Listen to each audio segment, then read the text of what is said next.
না what is Korda equina এখানে একটা ইয়া দাও তো আমরা জানি যে ব্রেন থেকে কি বের হয় স্পাইনাল কর্ড ভার্টিব্রাল কলাম দিয়ে স্পাইনাল কর্ড লাম্বার রিজনে এসে এক জায়গায় ট্যাপার্ড হয়ে যায় এরকম কোনা চিকন হয়ে যায় সেই ট্যাপার্ড পোর্শনটাকে বলা হচ্ছে কর্ডা ইকুইনা কর্ডা ইকুইনা থেকে আরও অনেকগুলি নার্ভ ব্রাঞ্চেস হয় সেই নার্ভগুলোকে বলা হচ্ছে সরি এই যে ট্যাপার্ড পোর্শনটাকে বলা হচ্ছে কোনাস মেডুলারিস আর যে নার্ভগুলি বের হয় সেই নার্ভগুলিকে একত্রে বলা হয় কর্ডা ইকুইনা ইকুইনা মিন্স কি হর্স কর্ডা মিন্স লেজ হর্সের লেজের মতো এখানে যদি আমি অনেকগুলি সুতা ঝুলাই দিই লেজ হবে না হর্সের লেজের মতো হবে না আর যে পোর্শনটা ট্যাপার্ড হয়ে যাবে সেটাকে কি বলা হবে কোনাস মেডুলারিস তোমরা সেটা অবশ্যই পড়ে নেবা কোনাস মেডুলারিস এরপরে কীভাবে স্পাইনাল নার্ভ ফর্মেশন হয় স্পাইনাল নার্ভ ফর্মেশন হয় how spinal nerve is form কীভাবে হয় স্পাইনাল কর্ডকে আমরা কতগুলি ডিভিশনে ভাগ করতে পারি কতগুলি সেগমেন্টে ভাগ করতে পারি একটা হচ্ছে সার্ভিক্যাল রিজিয়ন একটা হচ্ছে থোরাসিক রিজিয়ন একটা হচ্ছে লাম্বার রিজিয়ন একটা হচ্ছে সেক্রাম রিজিয়ন তাই না তো সার্ভাইক্যাল রিজিয়ন থেকে যে নার্ভগুলি বের হবে সাপোজ এটা হচ্ছে স্পাইনাল কর্ড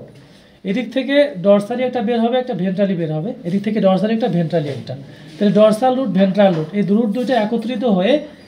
এই রুট দুইটা কী হবে একত্রিত হবে এদিকে হয়ে একটা নার্ভ তৈরি করবে আবার সেই নার্ভটাকে বলা হবে স্পাইনাল নার্ভ সেই নার্ভটাকে কী বলা হবে স্পাইনাল নার্ভ সেই স্পাইনাল নার্ভগুলি রিজিয়ন অনুযায়ী নাম হয়েছে যেমন সার্ভাইক্যাল রিজিয়নে যতগুলি তোমার ভার্টিব্রা আছে ততগুলি নার্ভ আছে কারণ স্পাইনাল নার্ভগুলি কোথায় কী দিয়ে বের হয় ভার্টিব্রাল কলাম থেকে বের হয় ইন্টারভার্টিব্রাল ফোরামিন দিয়ে বের হয় ইন্টারভার্টিব্রাল ফোরামিন দিয়ে বের হওয়ার পরে এরা একটা স্পাইনাল নার্ভ ফর্ম করলো যেটাকে বলা হচ্ছে cervical 1 cervical 2 cervical 3 cervical 4 cervical 5 cervical 6 এরপর থোরাসিক 1 থোরাসিক 2 ঠিক সার্ভাইক্যাল 4 থেকে শুরু করে সার্ভাইক্যাল 6 পর্যন্ত এবং থোরাসিক 1 এবং থোরাসিক 2 এগুলি মিলে একটা জায়গায় এরা একত্রিত হয় অ্যাকুমুলেশন হয় হওয়ার পর একটা শীট ফর্ম করে যেটা এখানে ফর্ম করছে ব্রাকিয়াল নার্ভ প্লেক্সাস ঠিক একইভাবে লাম্বার রিজিয়নে লাম্বার 3 4 5 6 এবং স্যাক্রাম 1 and 2 একত্রিত হয়ে এখানে একটা প্লেক্সাস তৈরি করছে যেটাকে বলা হচ্ছে lumbosacral plexus from the lumbosacral plexus there are 7 nerve ঠিক আছে there are 7 nerve originated among them this one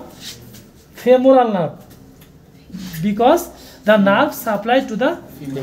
femur region তাই না ফিমারে যে মাসেলগুলি থাকে সেই মাসেলগুলিকে নার্ভ সাপ্লাই দেয় এজন্য এটাকে বলা হচ্ছে কি ফেমোরাল নার্ভ এরপরে এটা হচ্ছে অবসুলেটর ফোরামেন ঠিক আছে এটা কি অবসুলেটর ফোরামেন এই ফোরামেন দিয়ে যে চিকন নার্ভটা বের হয়েছে এটাকে বলা হচ্ছে অবসুলেটর নার্ভ এটা কি নার্ভ অবসুলেটর নার্ভ যারা দেখতে পারো না তারা আবার দেখবা এটা কি বলা হয় অবসুলেটর নার্ভ এরপরে হচ্ছে মোটা একটা নার্ভ ইসচিয়ামের পাশ দিয়ে বের হয়ে আসছে এটাকে বলা হচ্ছে ইসচিয়াটিক নার্ভ আর সায়াটিক নার্ভ এই সায়াটিক নার্ভটা পরবর্তীতে আবার দুই ভাগে বিভক্ত হয়েছে একটা হচ্ছে ভিতরের দিকে গেছে এটা একটা টিবিয়াল নার্ভ বলা আছে টিবিয়ার দিকে গেছে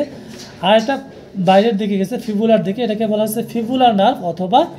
পেরোনিয়াল নার্ভ ফিবুলার আর পেরোনিয়াল টিবিয়াল নার্ভ ফিবুলার আর পেরোনিয়াল নার্ভ ঠিক আছে then this nerve cranial gluteal because we know the portion which is the buttock is called gluteus তাই না gluteus muscle that means buttock কে বলা হচ্ছে কি gluteus তো এখন গ্লুটিয়াসের ক্রেনিয়ালি যে মাসলটা সাপ্লাই দিবে যে ক্রেনিয়ালি দেখো ক্রেনিয়ালি চলে গেছে না গ্লুটিয়াসের সামনের দিকে ক্রেনিয়ালি মানে কি মাথার দিকে এই যে সামনের দিকে সম্মুখ দিকে তাই না টুয়ার্ডস তাই এটা কি বলা হচ্ছে ক্রেনিয়াল গ্লুটিয়াল ঠিক দেখো এই নার্ভটা কিন্তু গ্লুটিয়াসের পিছনের দিকে এই দেখো এই যে এই জন্য এটাকে কর্ডাল গ্লুটিয়াল বলা হচ্ছে এটা কি বলা হচ্ছে কর্ডাল গ্লুটিয়াল এই যে কর্ডাল গ্লুটিয়াল এই যে দেখো পিছনে চলে গেছে না ঠিক আছে তাহলে caudal gluteal cranial gluteal static peroneal or fibular এটা হচ্ছে টিবিয়াল তাই না এটা হচ্ছে কি অবসুলেটর এটা হচ্ছে ফেমোরাল ওকে জি স্যার এখন আছে ব্রাকিয়াল নার্ভ।